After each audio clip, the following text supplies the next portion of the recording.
what were you saying, Kev? I was completely wrong. It as. One more time.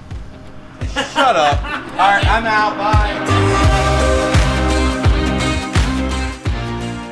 What's up, Brite Nation? What's going on, guys? Welcome back to Johnson Valley, California. And we have a problem. Home well, not really. Home of the destroy everything. That's not true. We didn't destroy anything. No, we haven't. And it's not really a problem. It's just more of a thing that we've been meaning to do for a long time and we just haven't done. And it involves my buggy. And it involves specifically the suspension on my buggy, which is awesome, but it's not.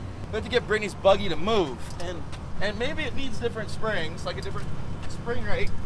It needs some Shock Jesus help. What do you weigh? I weigh 210. More like 350. Let's see if you get it to move at all. Damn it.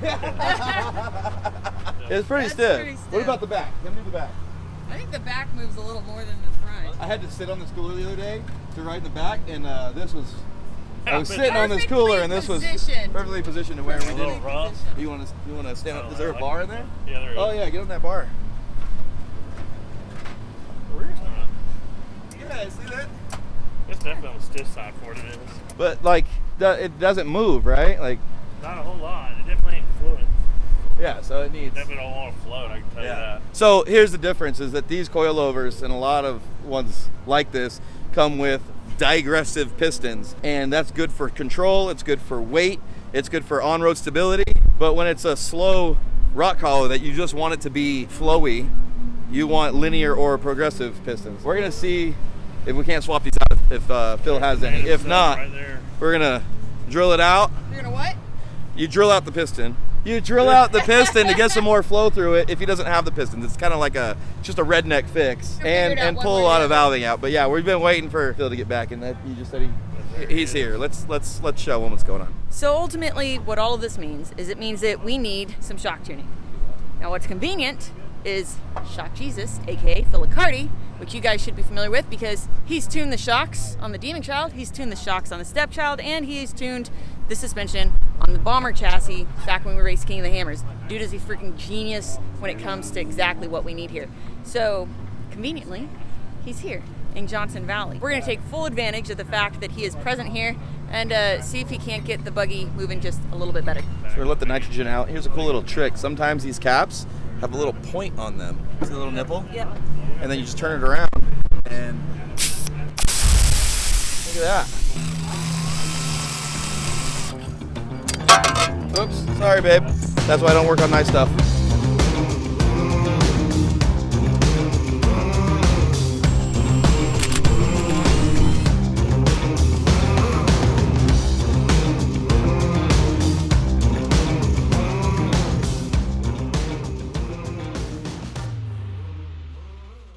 Okay, so Phil's got one already torn apart. And what were you saying, Kev? I was completely wrong. One more time. Shut up. All right, I'm out. Bye. So I was wrong. I thought it had a digressive piston in it, but it actually has a linear piston. If you see that, yeah. It looks all cool looking. Digressives look much different. There's not basically as much flow through a digressive. Your buggy's super light, and the valving that's in it is too much. Yeah, the rebound's real heavy, the compression's fairly heavy. Yeah. So essentially, we've got two problems because the piston is not the issue like we originally thought. The spring rates is number one, which we already knew that. We've known that the spring rates were oversprung too much for a while now. It's just one of those things where we have so much going on that it's constantly just taking the back burner because ultimately the buggy runs, right? And it still rock crawls. So we've just sort of ignored that problem for quite a while. Ultimately, we need different spring rates. Also, it's over-valved. You need to lower it. Well, yeah, we need to. You can't lower it. The buggy. The collars are all the way up. Yeah, the buggy sits too high, and it needs to come down about 3 inches, bring the center of gravity and everything down. Which is a lot, by the way. 3 inches is a lot. Anyways, so we've got to change the spring rate so we can lower it because right now it's not a thing, and we're over valved. So we basically got to swap the valving out, which is what Phil is doing right now.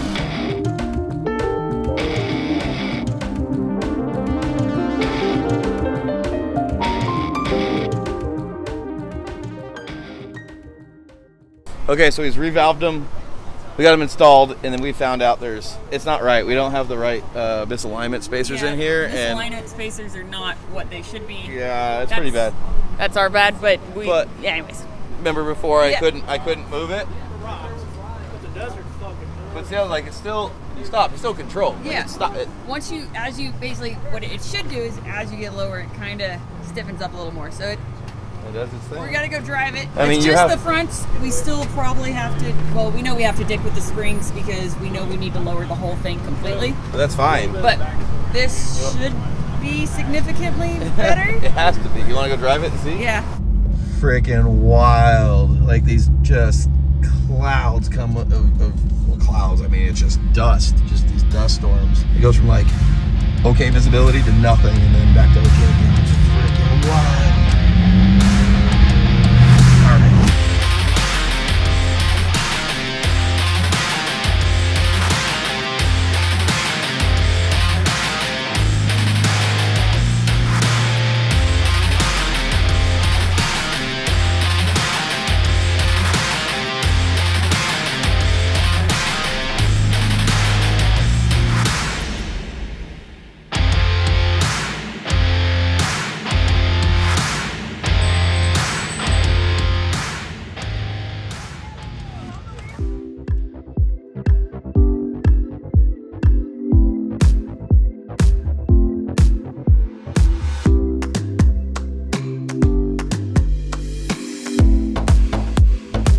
Pop it up here.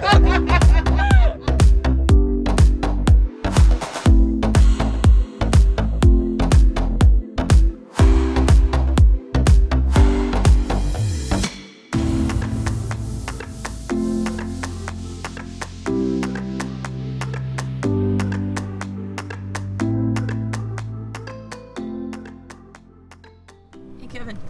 Huh? What are you doing? So, if anybody's ever had a turbo vehicle or a supercharged vehicle or a nitrous vehicle, that's kind of what shock tuning's like. Once you've had a taste of it, you want more. It's like, it's like wanting more boost. You just want a couple extra pounds of Is that boost. accurate? Right? Like you want just another 2-3 pounds of boost. It's like, oh, just one more tuning session, just one more. I'm telling you, it's like crack. You're like, it's pretty good, Crack but it's pills. like, it could be better. I know it can be better. Like, yeah, so that's where we're at with this. So is that why you're taking the coilovers Yeah, so off of the Demon Child? so it turns out Then that you can't let just me have the good time.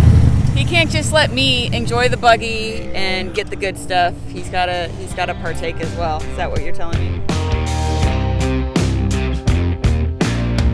White snow, red sky, reach up for so high, blue eyes, fake cry, beware of the few nights. So remember when we were working on the buggy, Kevin thought that I had digressive pistons in my buggy. They ended up being linear, which was a good thing. Well, the reason we kind of thought that is because we knew that the coilovers in the Demon Child from prior tuning experiences, we know that those are digressive. And Phil here is gonna attempt to explain to you in layman's terms the difference, the pros and cons. So, I don't know any pros of a digressive piston other than, highway, street car racing type stuff. I haven't been doing this long enough to understand all the dynamics of it, but I do understand that the root word of digressive is die, which means your back is going to die. You're not going to have any cartilage in your back if you're trying to party in the desert. It's got restrictions, I guess, on the compression side. I mean, it looks like it has pretty dang good rebound flow, but the compression flow is strange. Things are always weird. It doesn't tune in right. Yeah, so that's what came out of the Demon Child coilovers. Yeah. So these are going to be the linear piston, which other manufacturers might call it a progressive piston, or close to it. That's going to flow dramatically better on the compression side. It's going to be more plush.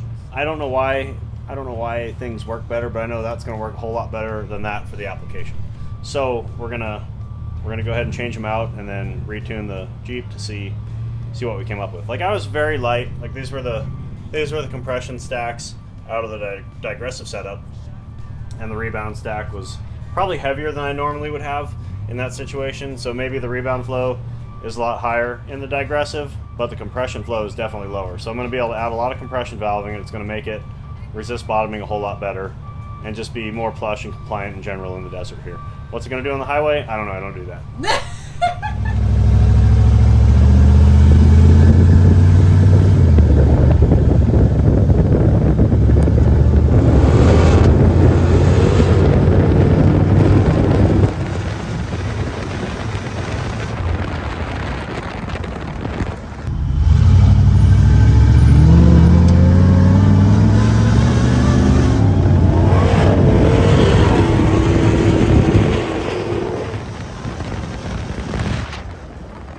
All right, you guys. So here's the deal. Kevin and I are really bad at our job. Yeah, I mean, if you've followed us for any amount of time, you'd know that we just like going and doing things. We're not professionals that attempt to do professional things sometimes. And sometimes we're bad at, sometimes we're great at it. This is one of the bad times because clearly We're not in Johnson Valley. we're not in Johnson Valley anymore. Completely forgot to do the closeout. Completely forgot to close out the video that you just watched. You just said that. Yeah, so we're doing it now. We're closing the video out right now. We are like a week and a half or so after King of the Hammers at this point, and we are already on our next adventure. Bonus points if you can guess where we are. I mean, this isn't the adventure, but This is the almost the start of the next adventure. yeah. But if you want to see more content of the Demon Child or even the side chick bombing through the desert at Johnson Valley, you can check out our Instagram, Lite Brite Nation, or just stay tuned because I actually have several more King of the Hammers videos coming y'all's way. You'll just have to wait and see what we got in store for you guys. As always, thank you so much for watching. Please don't forget to like, subscribe, and share. Remember, you can find all your Lite Brite Nation merch and decals at litebritstudios.com. As always, we love you. And we'll see you next time. Bye, guys.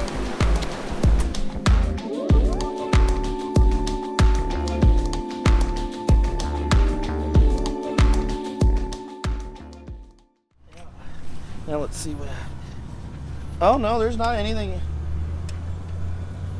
There's not really. Oh no, I left the nitrogen out. I see you I was like, wait, there's not anything in there. Like, what the?